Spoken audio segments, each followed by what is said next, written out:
And welcome on in to the Third Round Reversal Fantasy Football Podcast. Brett Malamud here with you, along with Zach Malamud. Zach, what's going on? Not much, Brett. I mean, we had a crazy week of free agency. It slowed down a tiny bit, but there's still a lot of stuff going on. I mean, we're always on our toes here in Dynasty, so definitely doing well. Yeah, definitely a Dynasty-focused episode coming here as we break down the running carousel that really had a huge effect across all the fantasy world. It will have a lot of effect, I think, on the redraft side too. So if you are here for redraft, feel free to stick around and figure out exactly where you think some of these guys are going to end up going. Some are certainly going to drop, I think, in order.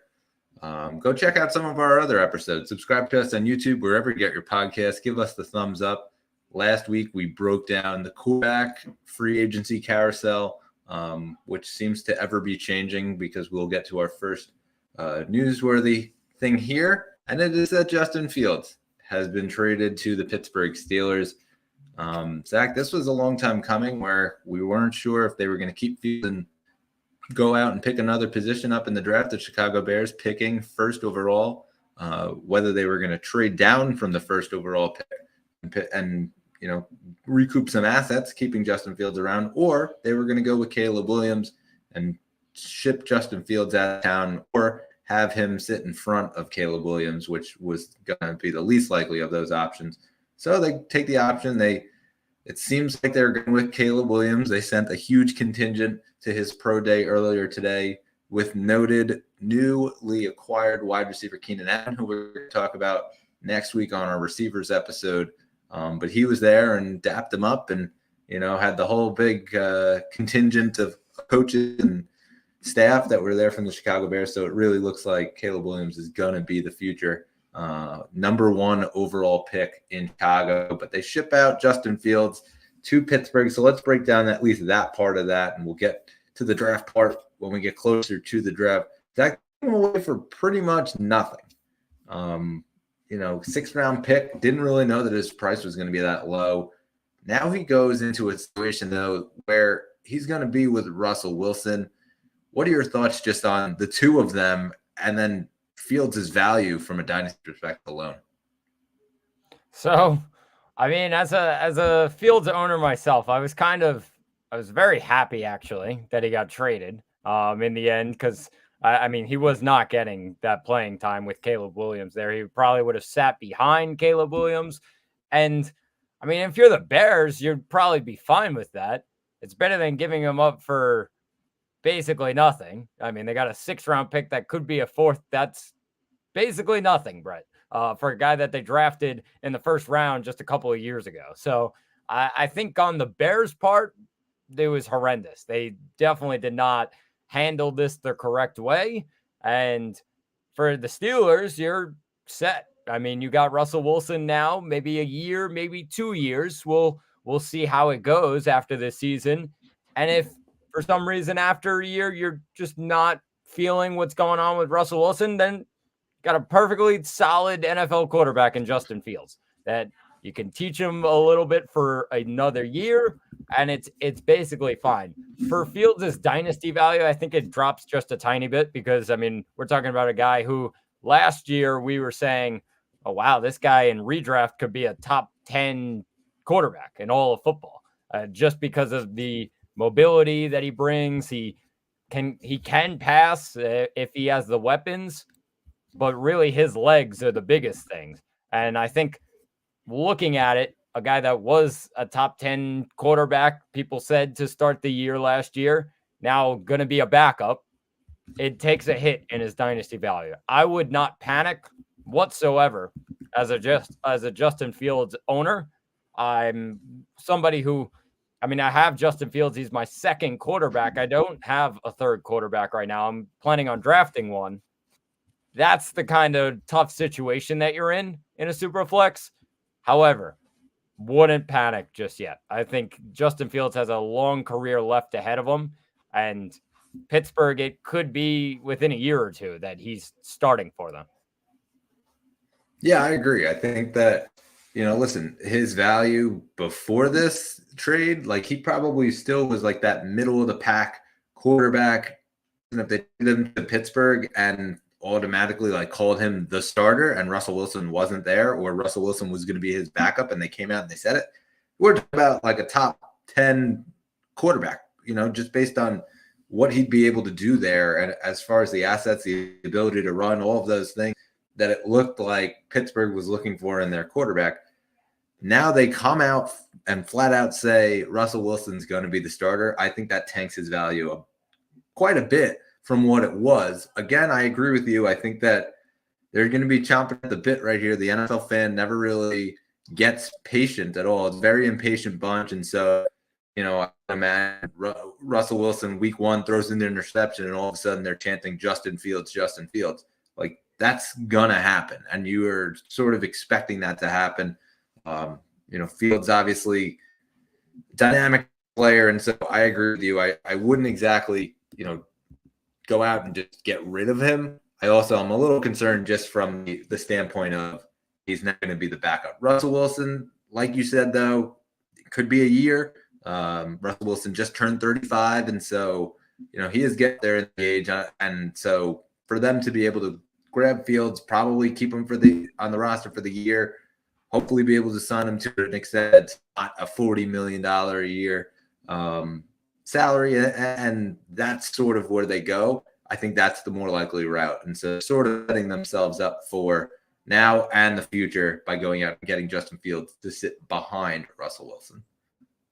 Yeah, I mean, good job by Pittsburgh. They really ended up just taking advantage of a team like Chicago that they basically said, well, we know you're giving Justin Fields away, so why would we give you a huge package for him? And they said, all right, a 6th that turns into a 4th. And Chicago is basically kind of forced into say yes. That's just what the situation was. But good job by Pittsburgh. They have 2 quarterbacks now. If one goes down, then the other one comes in.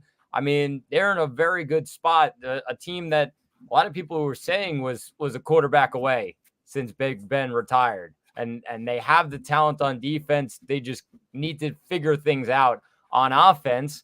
And that all starts with the quarterback. So I think Pittsburgh's in a really good spot heading into this year now, Brett. Yeah, and now, we're starting to see, just from the football side of things, the PR coming out about, Fields blocked 4 different trades to 4 different spots, and everybody was interested in him. There were some potential starting spots. I don't buy any of that. I think that this was just the team that came out and got him, and he kind of was forced to do it. He doesn't have a trade clause.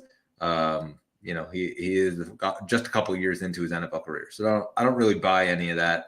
But yeah, as far as the value goes with Dynasty, if you have him, yeah, you're a little concerned, obviously, because he was a starting NFL quarterback. But do not panic. I think that, like you said, he does have another big opportunity ahead of him, especially if Russell Wilson struggles early or decides that he's not going to stick around for 5 years. Yeah, definitely. All right, so let's jump into some of these running backs signed. And Zach, it was a pretty big carousel, I would say, as far as the running backs go. And a lot of big teams came in, and we were like, okay, what are these teams going to do with their big name running back? It seemed like nobody kept their guy. Everybody just kind of was like, okay, well, next man up, and we're going to go sign this guy. And nobody really went back to their organization. So what was your thought just overall on the fact that nobody really retained any of their guys? I think it's part of the running back carousel that these kind of players have been waiting for. I think not a lot of teams were really ready to pay those guys that they had. And we kind of saw that in the past. We've seen that now in the last couple of years, definitely. A lot of these teams see their running backs, and it seemed that they were just, okay, yeah, we've kind of seen them. We feel like we can get a little bit better.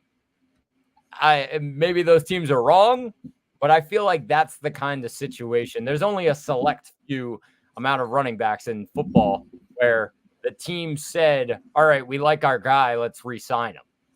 They've kind of moved all around in recent history. And I think that really came out the biggest time this year because a lot of these guys, obviously, all of them go to different places.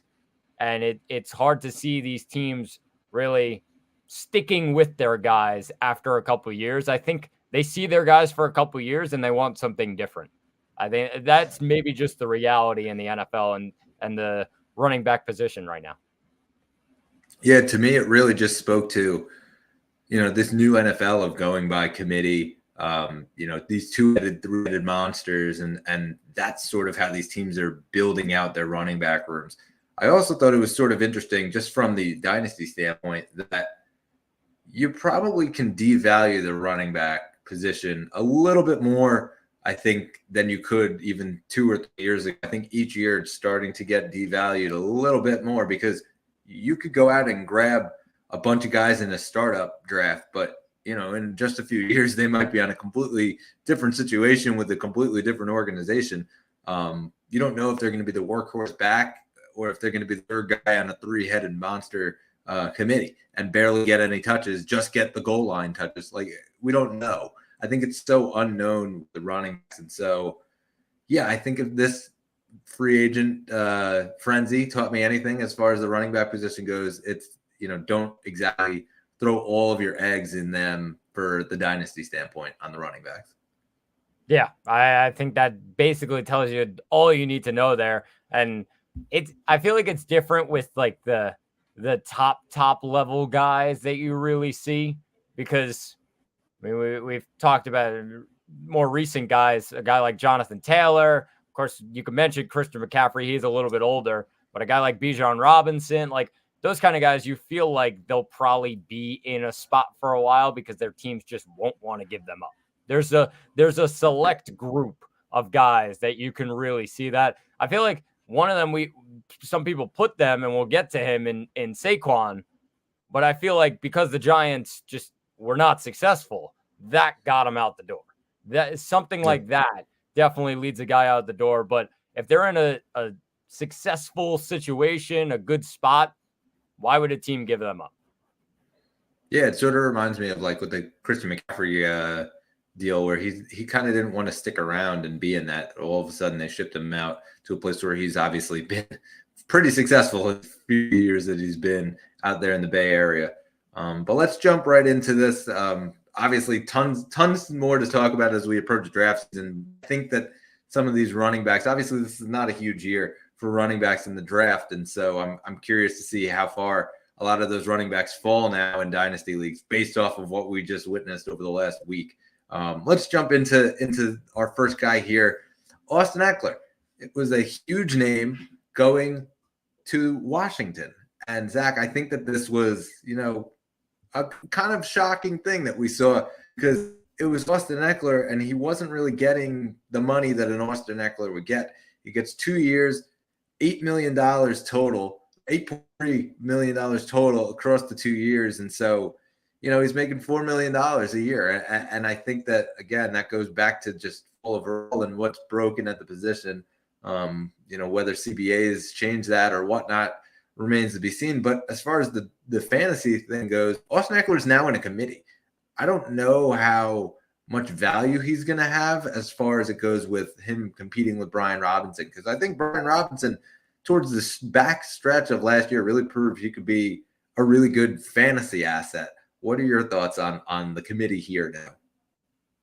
I mean, I think it's a great committee, what they have now in Washington. I think the big thing about it is you can say, all right, Eckler's the receiving guy, Robinson's the true running back. He's going to get the first and second down plays kind of deal. But I feel like a guy like Ekeler has proved that he also can really run the ball well. I mean, he had a ton of rushing touchdowns before last year. I think it was 20 and then 18 in back-to-back years before last year for Ekeler. So, I mean, a guy who's proven that he can run the ball as well and be a mean running back. The thing about him going to Washington is obviously his value is not the same as where it was last year. I think it drops tremendously. Obviously, he was like number 2, number 3 ranked in all of fantasy football. I think we'll pump the brakes on that definitely, and he'll drop down there. But I still think he has a good fourth round value, maybe low third value, especially in redraft. When it comes to dynasty, you kind of needed to plan for this a little bit earlier because you knew the contract situation that was going on. And it was kind of like, all right, he's not going to be at his level that he was at the last couple of years for the rest of his career. He's not going to be at that level. Now it kind of moves to a committee. I think it drops down his dynasty value a lot because I think it's towards the end now of his stretch as a top level running back in football. But I still think he'll get a fair amount of fantasy points because I think they'll give him the opportunities, especially in a passing game, maybe a young quarterback next to him. They're going to want to throw it short. And I mean, there's nobody better in the game, it seems, than Austin Eckler in those kind of situations. Yeah, I agree. I think that, again, this is one of those situations his value is just going to go kind of plummet a bit. As far as the fact that he is worth, a first round pick probably even before the end of the season here. Now he's probably worth like a late second, early third even. It kind of tanked his value. And so dynasty standpoint, obviously if you have Eckler, you probably held on to him for too long, and that's okay. Curious to see what the situation here is as far as his role specifically with Brian Robinson. And yeah, you said right then, like, is he the PPR guy and he's just the pass catcher? Is Brian Robinson going to be the pass catcher because he seems to be catching a lot of passes down the stretch at the end of the year?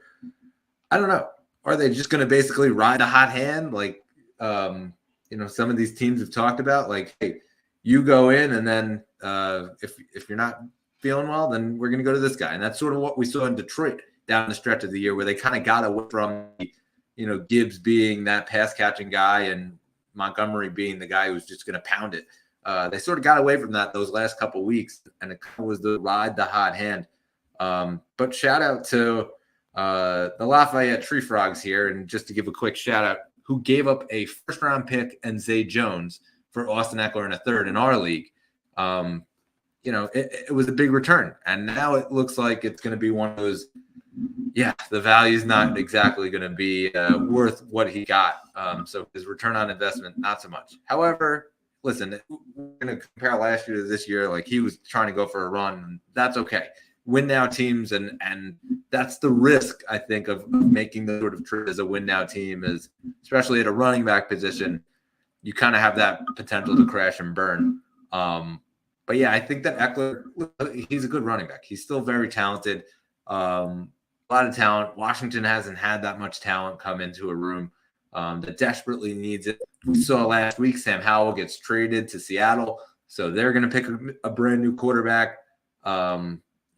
Looking at whether it's going to be Drake May, Daniels, McCarthy. Obviously, it doesn't sound like it's going to be Caleb Williams because he's going to end up on Chicago. But I think that this could be a good guy to lean on. And if you're out there and you're saying, hey, I think Austin Eckler is going to be really good, then you probably can buy him for very, very low cost of what you could have had him a couple weeks ago. I was going to say, pretty dirt cheap compared to what you normally would pay for a guy like Austin Eckler. Definitely the value's gone down, of course, and it's proven by the age, and now he's going to be in a committee, you would think. If you were an Austin Eckler owner, would you sell him right now for assets? Like, would you look to try to get another player that might be on the downs that might come up? I mean, you could, if you could get a younger player that you now then transition to, okay, like, I have a future with that guy. I think that's the best situation. I wouldn't trade him for really picks or anything. Like, you could get some picks, but I feel like that value is just nothing when in terms of draft picks. If you're actually getting a player who's a second year guy or something like that, and you think can just really step up, we're also not even mentioning Chris Rodriguez also. That's a third guy that Washington absolutely loves. Probably going to get some touches as well this season. I mean, it's just a crowded room. And I mean, Washington said they're fine with that. I mean, put all the weapons you can around a young quarterback. They're perfectly fine. But in terms of fantasy, it's a backfield that in redraft you might want to stay away from a little bit because of just the risk of all three of these guys really getting some touches. Yeah, I think that you sort of have to use Eckler. Obviously, you're not going to do like a 1-for-1, but I think that there might be some sort of way that you can almost use him in a package for another player. He still has that name value. I still think that people see Austin Eckler and they're like, whoa. And so that's carries at least where it might not be as far as the optimism going into a committee. Let's jump right into our next team, though. Zach, was a huge signing or a huge day, I would say. As far as the Green Bay Packers go, they release Aaron Jones just minutes after it is announced that they're going to bring in Josh Jacobs. There was a couple minutes there where we thought Jacobs was coming in 4 years, $48 million, and he was going to play alongside Aaron Jones. And we were kind of curious what that might look like. A few minutes later, that was all thrown away. They cut Aaron Jones, who we'll get to him right after this. But Josh Jacobs comes in. They bring back A.J. Dillon over the weekend. And so now you kind of have this two-headed committee, and it's sort of what they had going on last year. But I kind of like this because I think that Jacobs, listen, it's a signing that doesn't really hold a ton of risk. They're only going to have him. Yes, there's a lot of money on that, up to $58 million on a 4-year deal. However, they can really get out after the second year scot-free. And so if this doesn't work out, they can essentially use him in a committee. A.J. Dillon not making a ton of money at all. He's on a 1-year deal at just under $3 million. And so, Zach, what are your thoughts on here? Because I kind of like this committee a little bit more than I did the Aaron Jones one. Yeah, I agree. I think the biggest thing that stands out to me from this is I love Aaron Jones. I think Josh Jacobs is just a better player right now. I think that's the difference. Josh Jacobs is the guy that you would take. He's the guy who was he was the leading rusher in the NFL a couple seasons ago. He earned a huge contract because of what he was able to do both last year and the year before that. I mean, it's a guy who's one of the most talented running backs in the NFL. And now you add him. He's younger, of course, than a guy like Aaron Jones. So that's huge. The one thing you're really hoping is, and of course, it's always the question with running back, is the injuries. Josh Jacobs has not dealt with too many injuries, thank God, for Vegas. You're hoping that continues now into Green Bay. Aaron Jones missed a ton of time last year. Then he was back for the stretch towards the end of the season, but he missed a lot of time during the regular season, and it kind of hurt them each and every game that they were without him. A guy like Josh Jacobs has been healthy, and like I said, he's one of the most talented running backs in the NFL. I think this was a slam dunk for Green Bay to grab him, especially now you get him for a couple of years. If it doesn't work out like you said, then you move on. But he's a really, really strong running back. And I mean, a guy like A.J. Dillon, you don't ask him to do much. You're expecting, all right, just punch it in on the goal line. It's things like that. He's fine with that. I mean, you'd probably rather have him do it than Josh Jacobs. So it's a good situation. You bring Dillon back, and this tandem should be really strong for Green Bay. Yeah, I like that. I think that, having a guy like A.J. Dillon there, not even 26, he's still 25, knows the organization. And like you said, his role was just basically punch it. And he was able to do that pretty successfully. Now, obviously, you cut ties with a guy who's been there for a long time, ruffled some feathers in the fan base for sure, because you have a lot of fans of Joe. But really, like you just said, they had an opportunity there to free up a ton of money and then go out and get a guy at not as much money who's a better running back. He's just a better overall running back. And so, yeah, 26 years old. I think that, there was a lot of people towards the back end of last year who were really questioning what the dynasty value was going to be, especially when Josh was hurt down the stretch. And we saw Zamir White come in and what the landing spot was going to be and all that. This is the perfect landing spot for him because it lets him be the Josh Jacobs that he was. He still can be a top 10 running back here.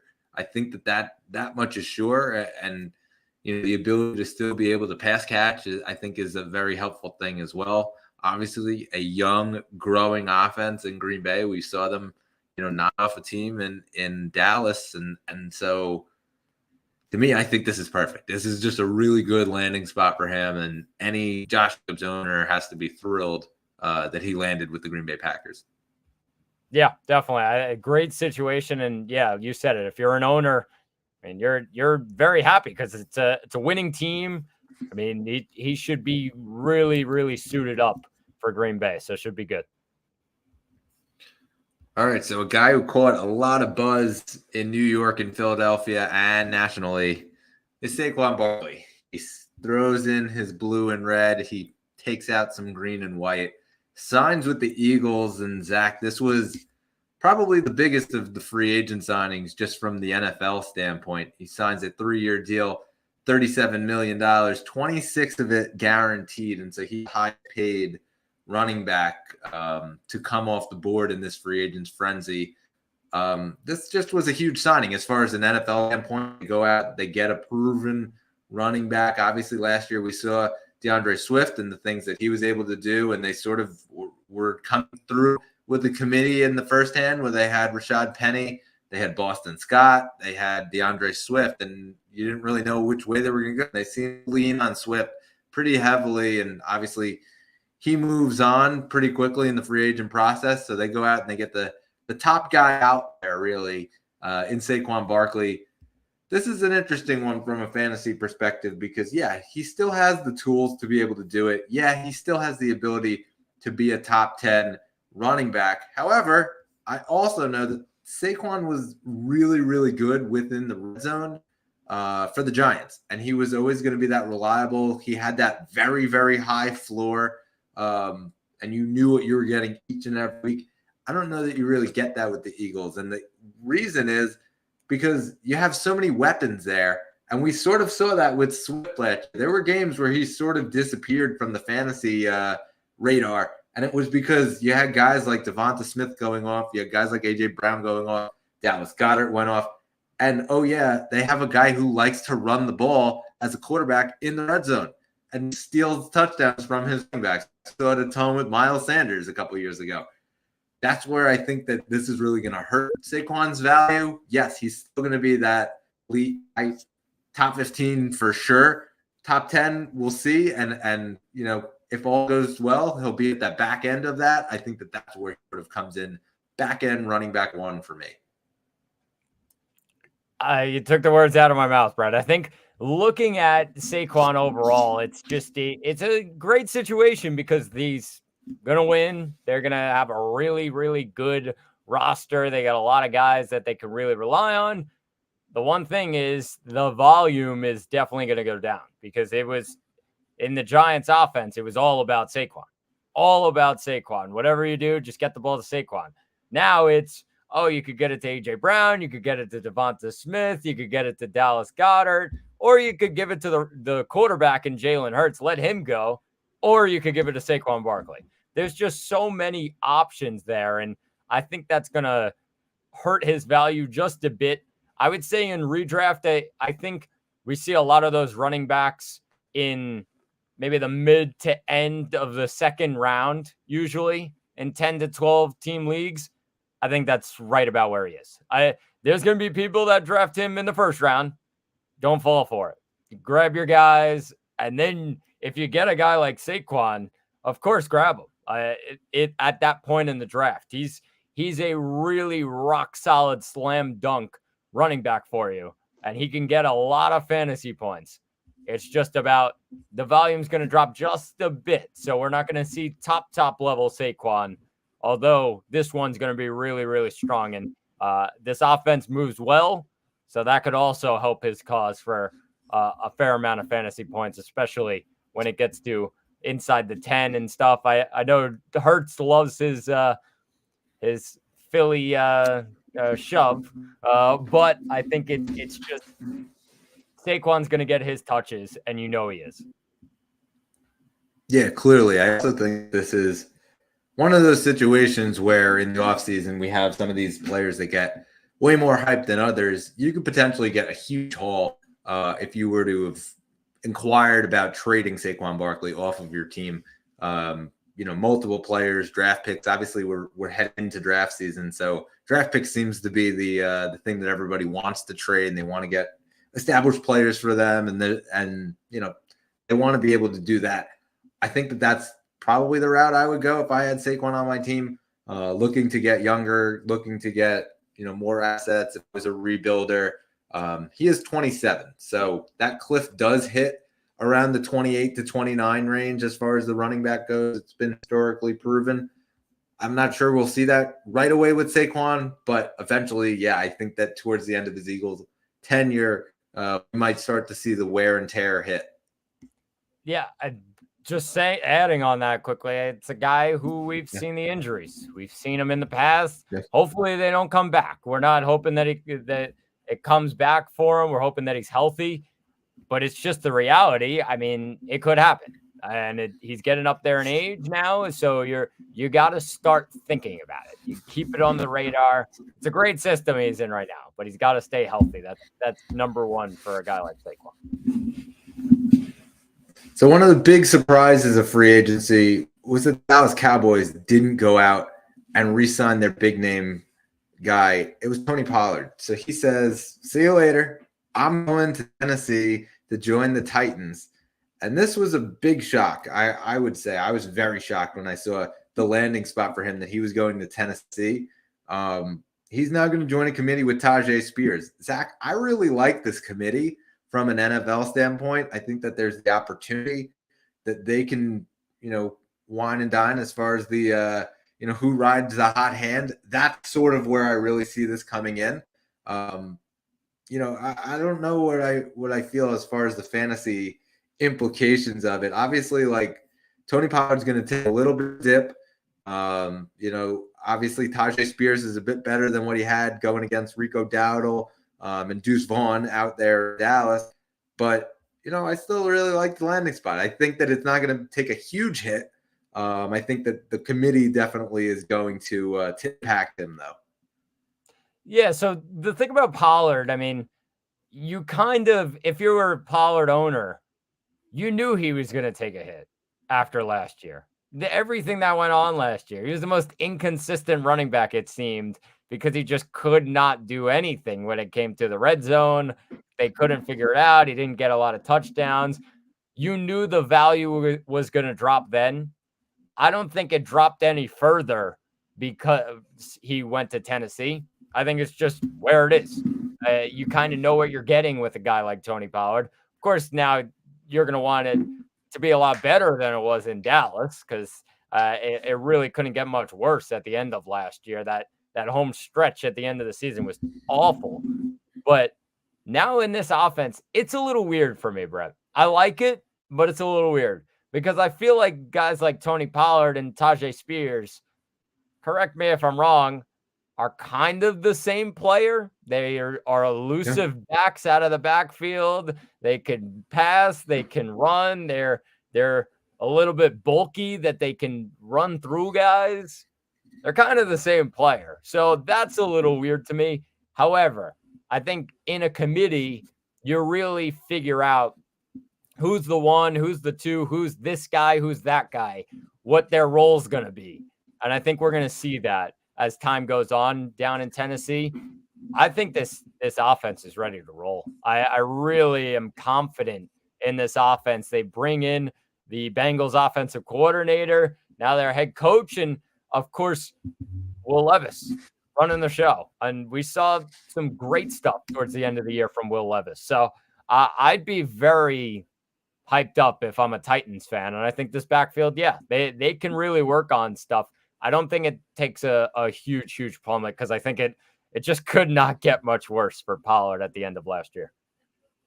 I agree. I think that he was a back end running back too when it really came down to it. Like that was where he ended up. You failed to mention Cal Ridley, who I also think is a really big deal because he creates a lot of space for these guys to be able to operate. Just the same way that DeAndre Hopkins is a go deep guy. Calvin Ridley can get down the field pretty quickly, which I think is going to open up a lot of the room here for the running backs to maneuver, whether it's through the air or on the ground. But yeah, you said it right there that him and Tajay Spears are pretty much the same player, which is the reason why I was very shocked by it. I really just assumed they were going to bring in some ground and pound power back, to replace Derek, whether it's Ezekiel Elliott or whoever else. Like I thought they were going for that kind of back. They don't. They go with Tony Pollard, so they're kind of going to just sling. I feel like to these running backs could be some pretty good PPR value as far as that goes. But yeah, a lot of good speed there they got now in Tennessee. I think that's going to be the emphasis in their offense. Yeah, definitely. Kind of replicating that Bengals offense with the guys out wide, and then of course a couple of guys in the backfield that you could really work on. Definitely bright in Tennessee right now. And just to give a heads up, as far as what we were paying, I mentioned that team before that was going for it, traded for Austin Eckler. They gave up a first-round pick and a second-round pick. It was a first-round pick in 2025 and a second-round pick in 2024, and they got back Jaleel McLaughlin. The one team got a first, a second, and Jaleel McLaughlin, and all they had to give up was Pollard and 2 late picks. And so, yeah, that team now looks very good. And so shout out to Bursky FC who went out and took, gave away Tony Pollard to the Tree Frogs in our league. I thought it was a very good deal now, especially looking back on it. Thought it was a good deal at the time, though. Great value. And obviously we saw what happened at the stretch of Pollard's season. So curious to see as far as if he can recoup some of that value heading into this year. Yeah, definitely, Brett. All right, so jumping to our next guy is a pretty good transition as we're talking about Derrick Henry in Tennessee. He heads to Baltimore. Zach, I think this was the writing on the wall for like 6 months already. We saw that Derrick Henry was very heavily rumored around the trade deadline to go to Baltimore. He said it himself in his introductory press conference that he was, looking at places in Baltimore where he might potentially live. Like he was kind of thinking he was going to be a Raven.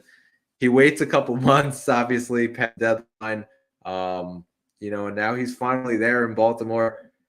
This is an interesting landing spot just from the standpoint of I don't know that they really had power back, quote unquote, since like Ray Rice. They really haven't been able to have that between the tackles back, sort of that, J.K. Dobbins style, like, hey, we can kind of like that Tony Pollard style. We were just talking like a lot of speed, but not as much power.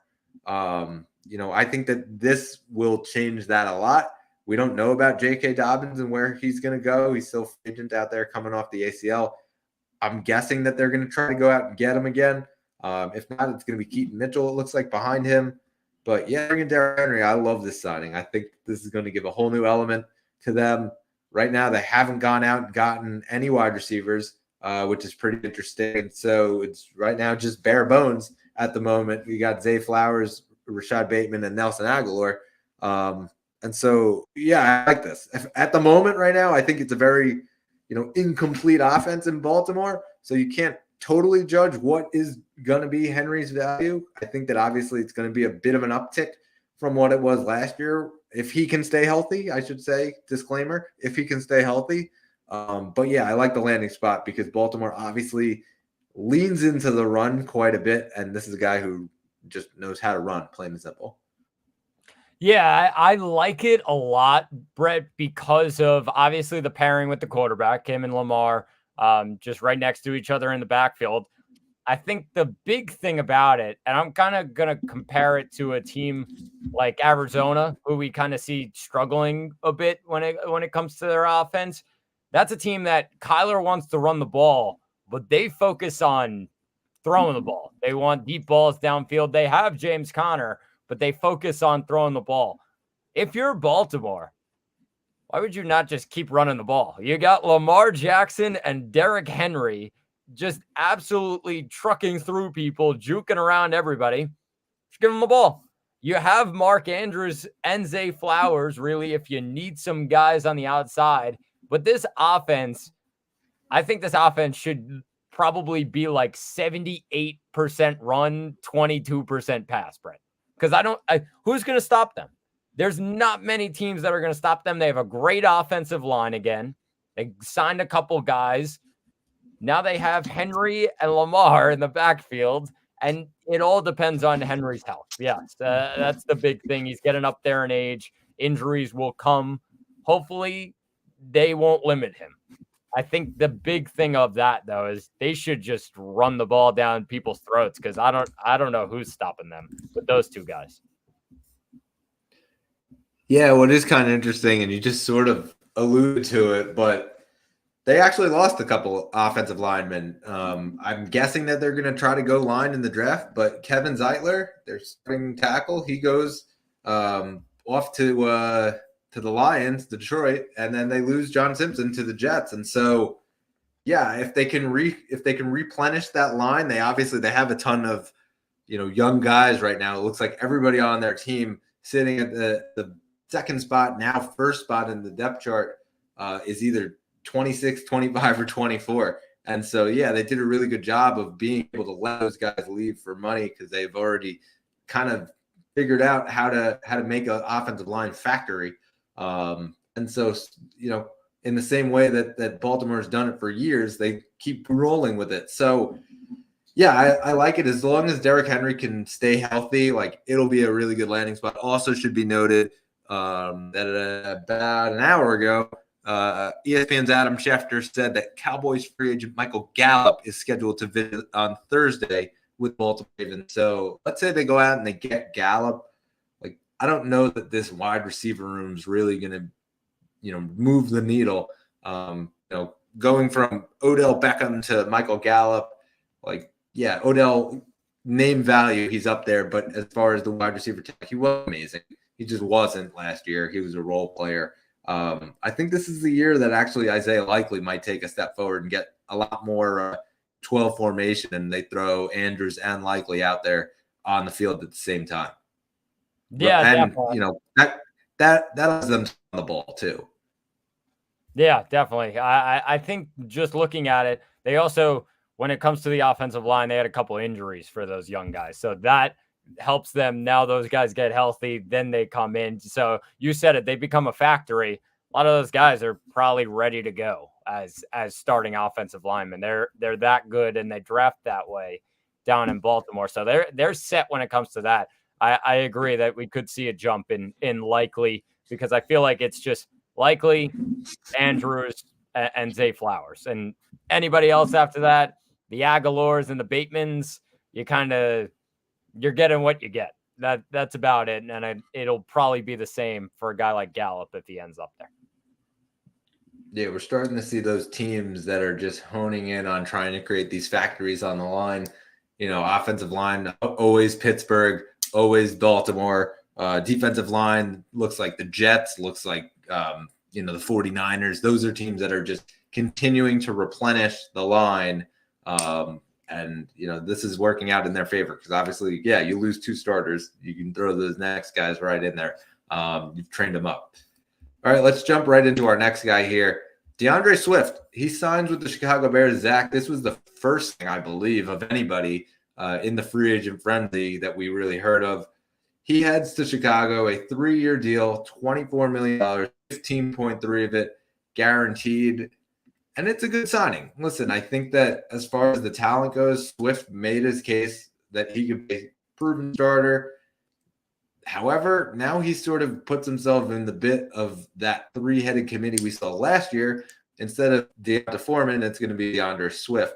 But he now joins a room with Khalil Herbert, Roschon Johnson. Where do you see this committee going? I mean, I know Khalil Herbert's young, but I think he's taken a step down. And I think they really try and get Roschon going. Obviously, they drafted him, so he's young. And See, it's weird because this year I feel like it's just going to be Swift, and they're going to ride with Swift because he's the top guy and they gave him the money and they signed him.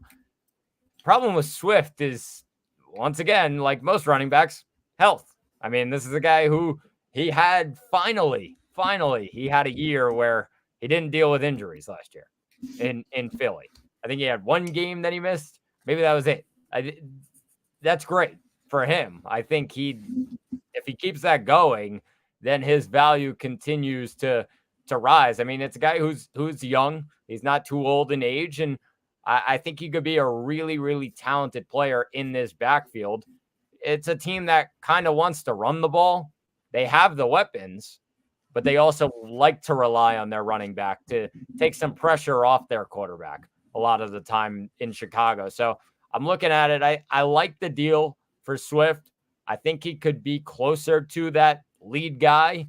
I think Herbert takes a bit of a step down, and Roschon, I think he can really only improve from here. I don't think he was that great last year. They didn't give him too much. It was kind of Herbert and, of course, Foreman. Deonta Foreman got a ton of touches towards the end of last year. So I think they're just going to continue developing a guy like Roschon right behind Swift. Yeah, I agree. I think that, listen, it's a good landing spot. Like I said, I think that, Swift will be the guy. I'm just a little nervous of how much they give the other guys because, listen, they liked Herbert down the stretch and he battled some injuries. And so that sort of, derailed his season quite a bit. Roschon didn't get a ton of work. He just didn't. Didn't get enough work of what we thought he was going to get heading into last season. And so curious to see if they let him take a little bit more snaps or if those are just going to go right to Swift. That said, this is actually going to be my sell high moment on DeAndre Swift because I think you could get a late first-round pick for him. As far as the rookie draft goes, there's a lot of talent that's going to be going at this draft. And there's a lot of quarterbacks, I think, that are going to end up going pretty high, especially if you're in a superflex draft, which will allow the talent to kind of seep down to the back end of the first round. Last year, I was actually able to go out and get multiple back-end first-round picks, turned it into Zach Charbonnet, turned it into Jordan Addison, like good young pieces that you can build a team around for years to come. And so, yeah, I mean, last year I said Isaiah Pacheco was my guy that I was going to go out and trade. Isaiah Pacheco ended up kind of proving me wrong, but sort of hit that value where he's probably right around the same as what he was last year. This year, I'm saying it's going to be DeAndre Swift. That's the guy I would give up for that late first-round pick in most leagues because I'm scared of the unknown, really, as far as this committee goes, of what they might do with these guys that they really do like. Yeah, and I mean, that's kind of been the story of Swift's career. It's a bit of unknown. I mean, he dealt with it in Detroit. We just didn't know who was going to be running stuff. And when he was healthy, then it was Swift. He was obviously stayed healthy last year, but we went into the year saying, all right, well, is Swift going to be the lead guy? We weren't sure. There was a lot of guys in the backfield. It really all depends on health here. And I mean, if he stays healthy, I think he should be all right. But you mentioned it. The value is very high right now for a guy like Swift. After last year, I mean, I don't know if it can get any higher than it was heading into now this season, Brett. I think it's just in a great spot and, of course, a guy to sell high on, definitely. Yeah, and the other thing I should note is in his contract, there is an out after the second year. So that would be at the end of next season, not this coming season, but the 2025 season heading into 2026. So, yeah, 2-year window here for Swift. But I just think that if you have one of those receivers, there's a ton of good receivers right now that are in this draft. And so if you have the opportunity to get one of those guys, and receivers are going to last way longer than running backs, that's the chance I'm taking. And, I say it all the time on this podcast that like you build your team around receivers. This is the opportunity where I think you can be able to take advantage of a good signing of DeAndre Swift, or a good year, I should say, of last year of DeAndre Swift and cash in. Yeah, definitely.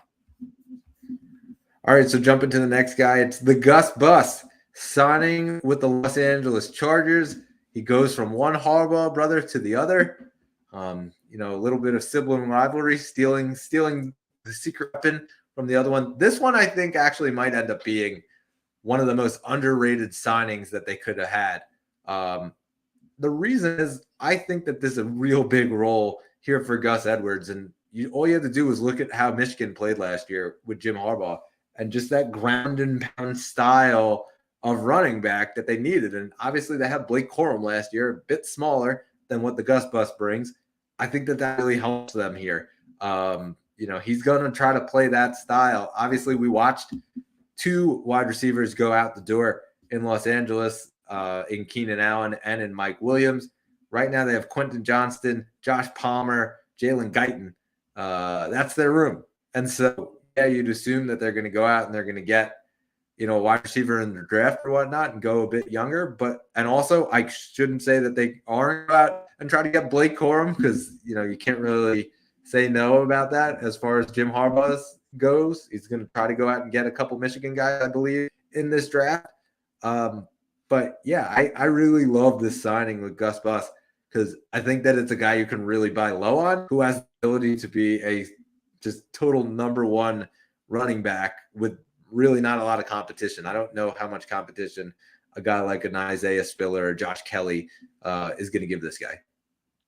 Yeah, I agree. I think looking at it, it's most likely going to be a committee one way or another. I think the question is Gus Edwards is going to be one part of that committee. The question is it going to be Spiller or are they going to draft somebody?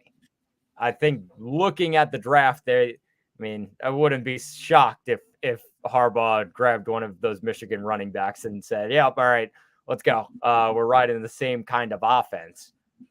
I don't think I wouldn't put it past them. And I think that's a great spot for a guy like Gus Edwards, especially in this offense. They love to run the ball. Harbaugh does. And they can really make some stuff happen out of this backfield. So I think it's a great signing. And we'll kind of see closer to draft time if they get a running back, if they draft a running back. And then we can really tell the story on what this Chargers offense is going to be this year. Yeah, I'm just looking up here as far as the value goes. He's gone up in his dynasty value. It looks like Gus Edwards.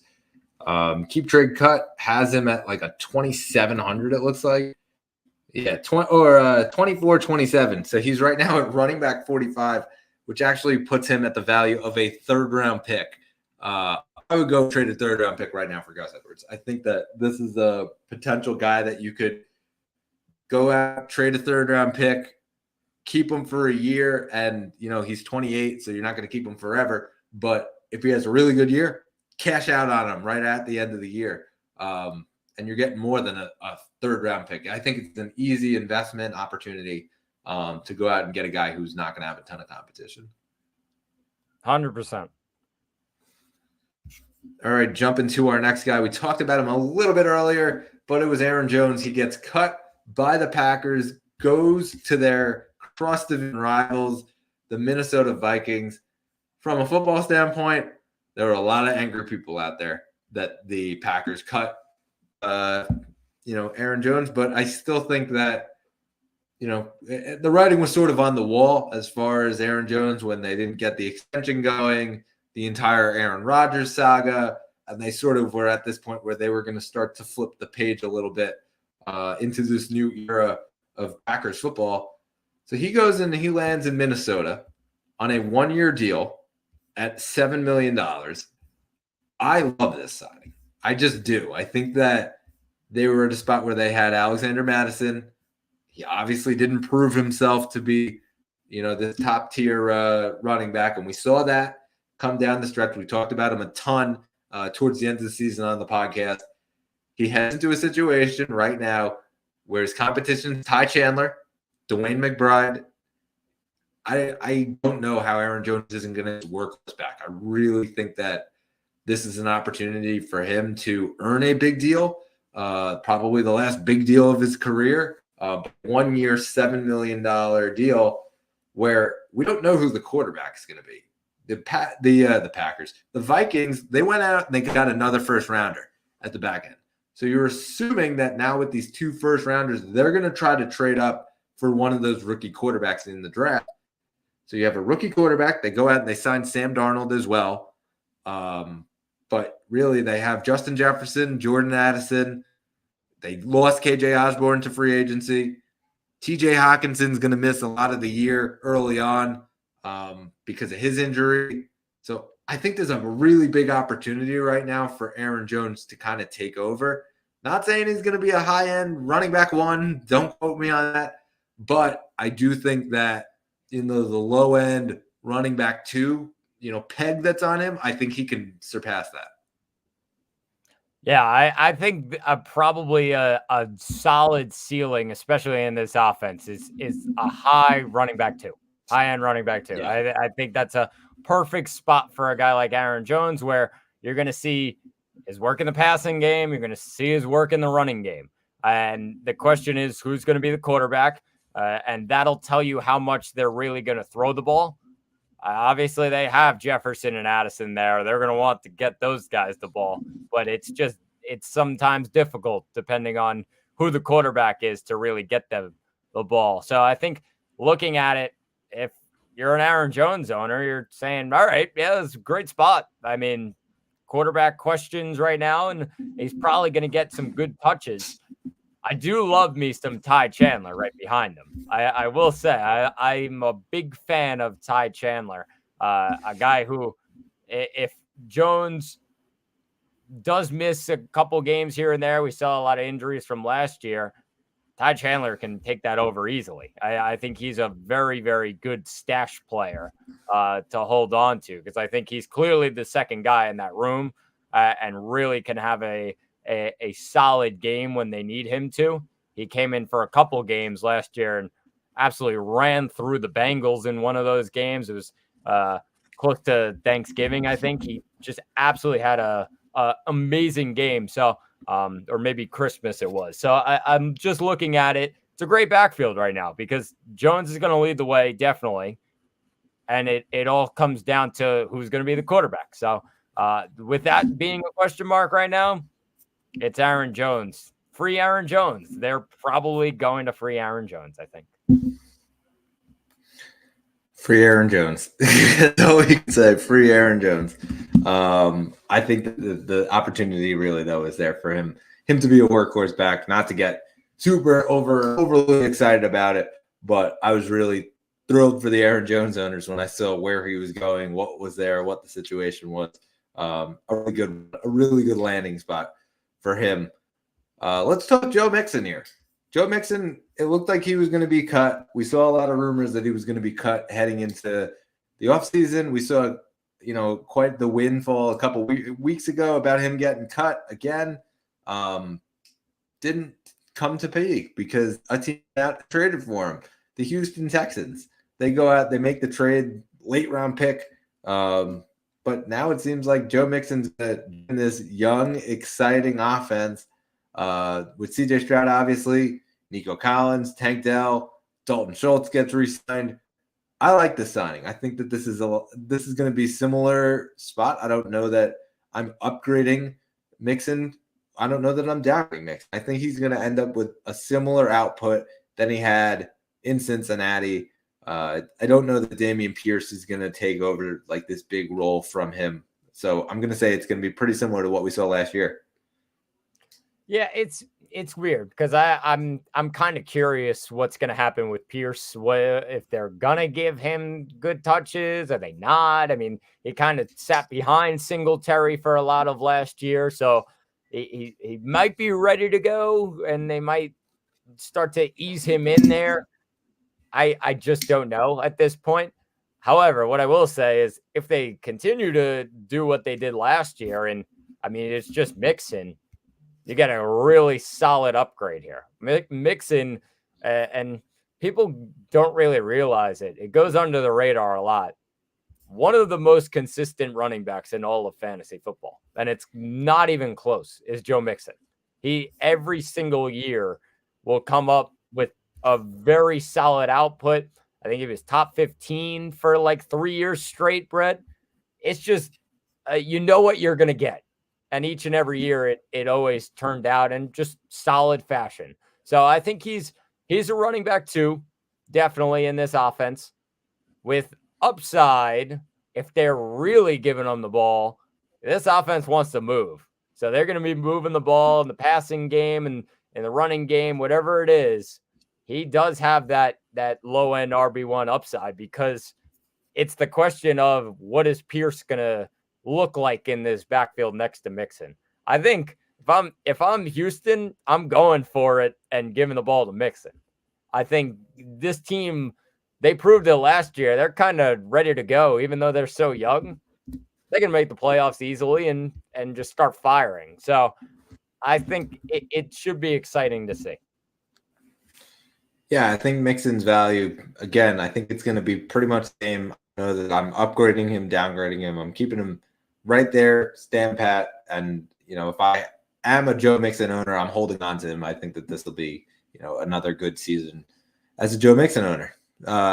Going to the next guy, the guy who replaces Joe Mixon is Zach Moss. And Zach, I thought this was a little curious just because, they sort of have Chase Brown sitting back there. They've been talking him up. This is committee. This was my first impression of it. It's just going to be Chase Brown, Zach Moss, Chase Brown, Zach Moss, and rotate in and out. I think that the pass catching. I don't know who the pass catcher is going to be, because these are both guys that really like the pass catch and are both good at it. As far as between the tackles, like you'd assume that Zach Moss is going to be that guy, and he did really well for the Colts. But I think that there's still that bit of 1A, 1B when you look at the Cincinnati Bengals and their situation now. Yeah, I was going to say, this is a committee if I've ever seen one. I think it just tells you, okay, one guy's been there, one guy hasn't, but both are pretty talented and can handle a solid role. I think that tells you all you really need to know. Obviously, the question right now for Cincinnati is T. Higgins and what's going to happen there.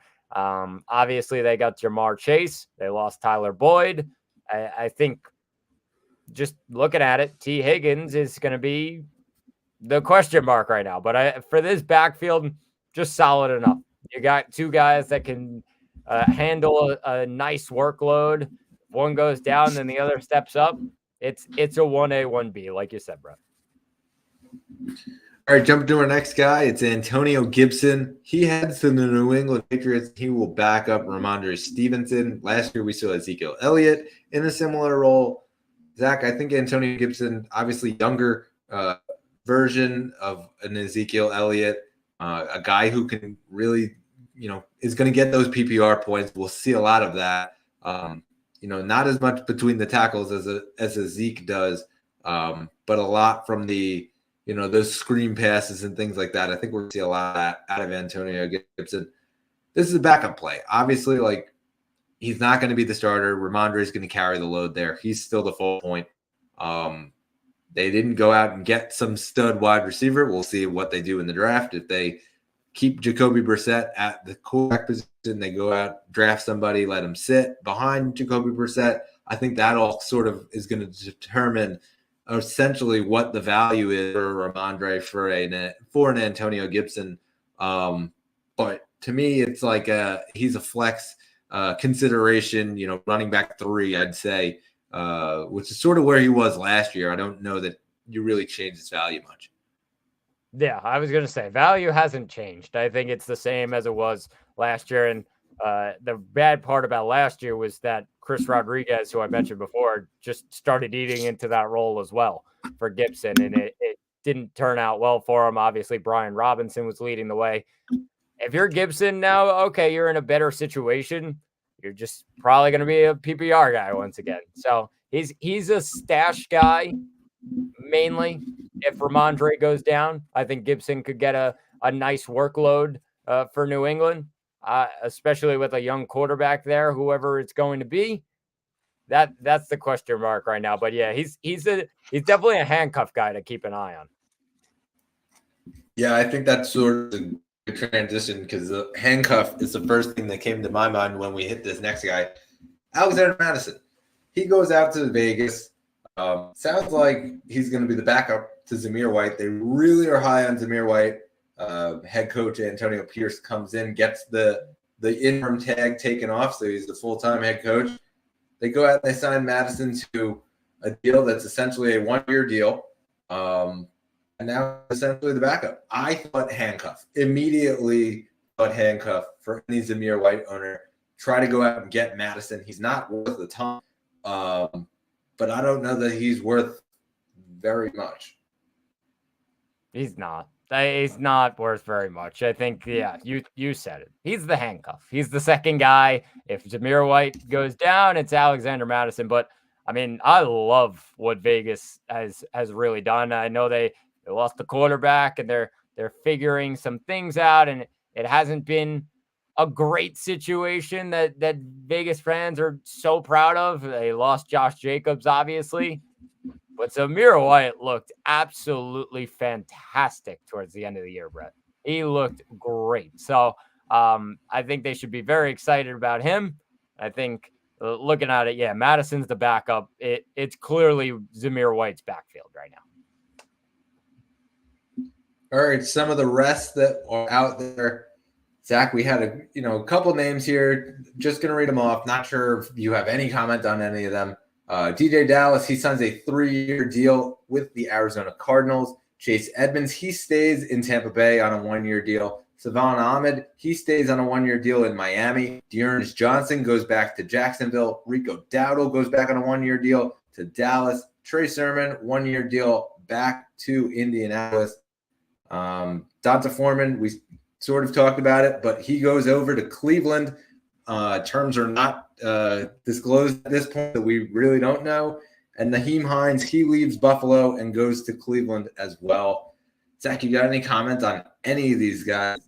As most of them have very minimal value, but is there any effect that it might have on other guys? I don't think really any effect coming from those guys. I think most of those guys are definitely backups. The interesting one to me is of course a huge question right now. It's down in Dallas, down in Jerry's world. Yeah. What is going on, Brett? I think we've sat there and we say, all right, well, they're focusing on the contracts for the big guys. Understandable, but they don't sign any running backs. They bring Dowdle back. They have Deuce Vaughn there. Yeah, you got Hunter Lipke. Is that what they're riding with? I think that's a question. Are they going to go get somebody in the draft? I mean, I think Rico Dowdle's a very good running back. Don't think he's a starting running back. I think he could end up being the starter if they keep this train going in Dallas. It kind of I'm curious to see what happens in this draft, because it's just been weird. They've lost their top running back, and I know they're focusing on that big contract. The story right now is Dak's contract and what's going to happen when they start offering up CD's contract. They just have left their running back situation just wide open. Yeah, very interesting. I think that they're going to have to go out and draft a running back, and probably are interested in one of those top running backs. You know how we say Jerry likes his big names. Like there's the opportunity for him to go out and get a big name running back there. Get a lot of eyes on them. I'm curious as far as Jacksonville goes. They went out, they got Dearness Johnson. Tank Bigsby was a guy that we talked a lot about last year from the dynasty standpoint and how it didn't really pan out. Obviously, Jacksonville doesn't really seem to want to give him a second chance. I think that that's a guy that's sort of on the outs for me. As far as, if you have him, kind of got to give him up. I'm kind of over it. And so, not really a long memory for me. I'm dumping him. The other guy that I really think was affected by those depth signings was the fact that Tampa Bay went out and got Chase Edmonds. I think that really helps Rachaad White. There's going to really not be any sort of competition for him. He had a really good year heading in to last year. Chase Edmonds was kind of there in that back role, sort of, the screen passes and things like that to kind of give the rotation if he needed a breather or something, Rachaad White. And so, yeah, I think, bringing him back, 1-year deal, $1.5 million, it kind of just cemented Rachaad White for me for this year. Yeah, I was going to say definitely a boost in White's value. We saw what he was able to do last year. His dynasty value is in a great spot right now because he's clearly the lead guy, and they brought everybody back in that offense. Why change what that offense did? There's no reason to. They made it far. They made it to the playoffs, and they were cruising along. So definitely a good sight for White owners. Definitely. All right, so just last here on our show here, who is still left at the running back position? And I'll read out some of the names, and you just tell me if any of these guys could have any sort of fantasy impact. Cordarrelle Patterson, Ezekiel Elliott, Clyde Edwards-Helaire, Boston Scott, Damian Harris, Cam Akers, Dare Ogunbowale, J.K. Dobbins, Matt Breida, Kareem Hunt, Rashad Penny, Latavius Murray, Eric McKinnon, Marlon Mack, Josh Kelly, Lynn Bowden, and Benjamin.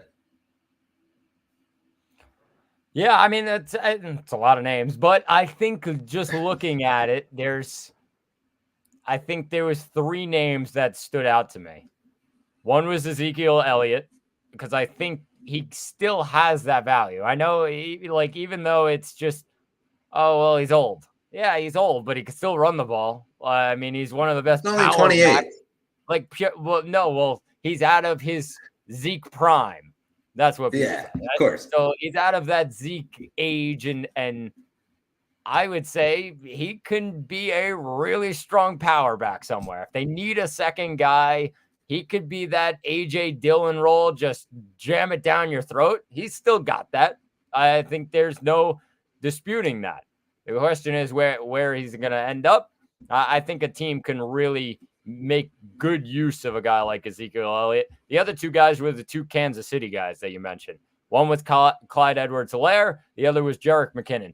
Jerick McKinnon is one of the best receiving backs out of the backfield. Like a guy that can really be useful for maybe one of those younger quarterbacks, really kind of teach him the ways in a passing offense. He's seen all he needs to know when being in that offense with Mahomes. So I think looking at it, McKinnon should be a guy definitely to keep on the radar. And CEH, who went to Kansas City, obviously it was not great in the situation there for him. Pacheco came in and completely diminished that role that CEH had from the year before.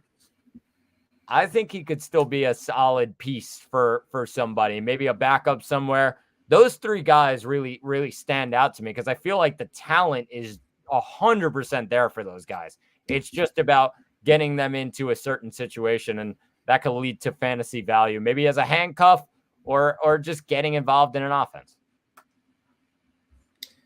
Yeah, I agree. I think that Zeke's definitely a guy that could be, an impactful guy. We sort of saw that wave of fantasy points come in, that couple game stretch where Ramondre was out. J.K. Dobbins, I still think has a ton of value as far as it goes if he can stay healthy. He hasn't been able to stay healthy, and that's sort of been the problem. Kareem Hunt, I think, is the other guy here. We saw that sort of the couple weeks when Joe Flacco came in and Kareem Hunt just kind of started going off alongside Jerome Ford. I think that there is a team that is out there that will take a chance on Kareem Hunt and bring him in. Again, he is 28 as well. Zach, I actually skipped the guy. And so we're going to just briefly talk about it. The Giants went out. They signed Devin Singletary.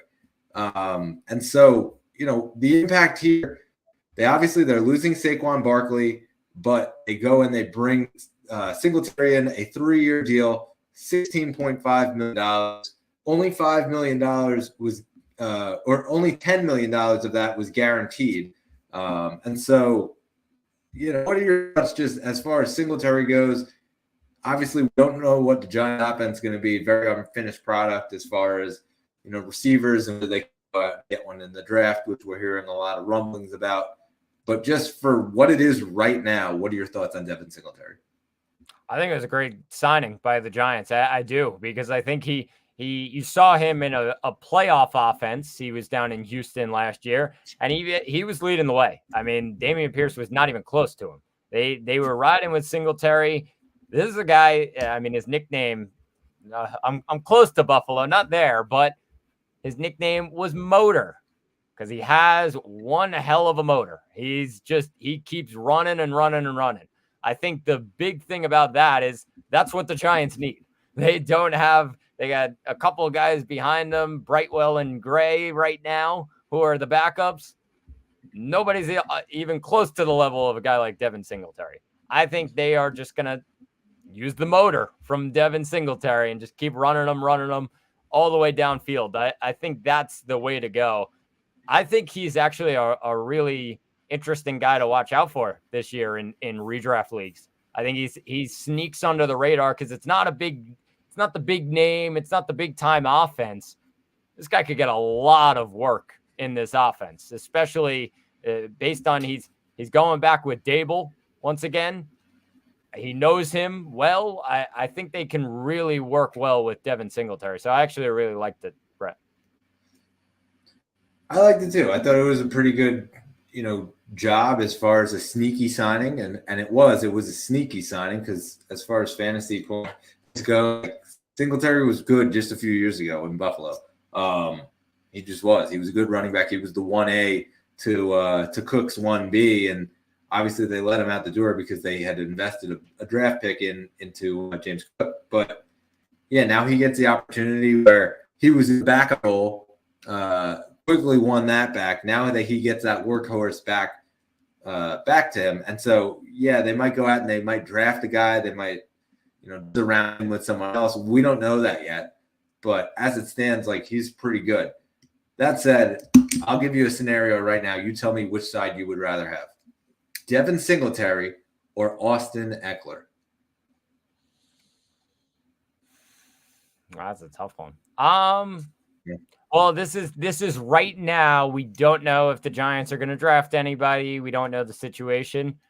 I would have Devin Singletary. I really would. I think even though you look at the situation of Austin Eckler and, you could really get involved in that offense and everything, I think they are just going to run the ball with Devin Singletary, the Giants. I think they're just going to give him the ball.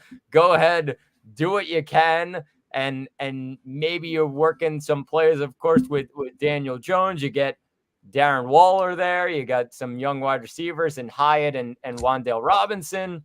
Maybe they drafted a young wide receiver as well. Right now, I'd rather have Devin Singletary in this Giants offense rather than the bigger name and a guy like Austin Eckler, just based on situation. I really, really like the spot. And like I said, it's sneaky under the radar of a guy who can be really, really good this year for fantasy owners. Yeah, and again, just to look at the value, he's right there neck and neck with Austin Eckler, which is why I picked him. But, Keep Trade Cut has him right now ranked as a 3rd round pick, for trade value. And so, you could go out and get him for about that. And I think that his name value is not there. And so there's going to be a lot of people who say, oh, I could, or, a late 2nd round pick. And, oh, yeah, I'll definitely do that. I think that that's a trade that you could potentially consider making. Well, quickly on that, how old is he and how long did they give him a contract? Well, they gave him a 3-year deal, and he is 26 right now. He still has 3 years left. He's not come close to the cliff, and he can just run this offense, basically. He's going to be the guy. I think that just tells you all you need to know about a guy like Singletary, because the age is not up there, and he's got a 3-year deal now. So I think this is his offense. It's definitely an exciting one, and I'm already thinking about drafting him in redraft. I'm excited now, Brett. Yeah, there you go. A definite sleeper for the redraft crowd. Next week, Zach, we're going to hit up on our wide receivers, rather. A lot of big names moved, and we've talked about the Carolina Panthers and trying to get some weapons. How about the New York Jets, who went out and actually surrounded Garrett Wilson, your guy on Dynasty, with some talent, and Mike Williams? Finally, Aaron Rodgers looks like he's going to come back healthy, knock on wood. But yeah, I think that was a really big signing as far as freeing up Garrett. Yeah, 100%. I think just taking the pressure off of a guy like Garrett Wilson was huge for the Jets, and they definitely got a great guy in there to help out, and of course the red zone is the main thing for a guy like Mike Williams. I mean, a couple of trades, Brett, that we saw, some big time moves moving from teams. Of course, we talked about just a tiny bit about a guy like Keenan Allen going out of that offense in LA. He's getting up there in age, but why not pair him with a young quarterback? Use that experience. So that definitely something we'll talk about next week in Chicago. Yeah, only reason I bring up the Jets is because I really think that a signing like that actually affected the running back game. I think that Breece Hall really is going to have another big step forward. He came back. He was really healthy. They go out and they get a guy who can create some space for the running back like we talked about out in Tennessee. I think that is sort of going to affect the running back game here. But, yeah, I think that, the signing really does affect Breece Hall. Yeah, definitely. I agreed. All right, so we'll have all of that and more in this week's episode as we cover the wide receivers. Please subscribe to us on YouTube, wherever you get your podcast. Give us the thumbs up. And then the words of Aaron Rodgers, the night is darkest above the dawn. We shall rise yet again. For Zach Malvin, I'm Brett Malvin. We will catch you next week on the Third Round Reversal Fantasy Football Podcast.